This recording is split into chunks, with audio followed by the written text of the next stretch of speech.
Hey guys, Lizzie and Tim, we're doing another video with you.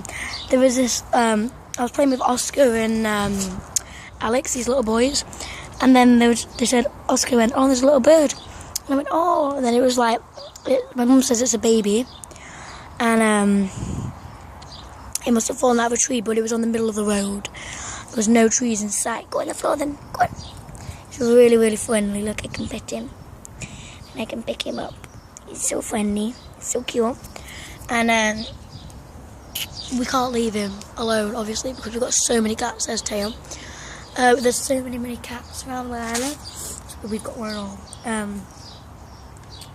So leave him alone would be a stupid idea. So yeah, I'm just chilling with him. And I'm going to put him on a tree of some sort, just so he can fly off. Not Tail's gone, but look how pretty the day is. It's really nice.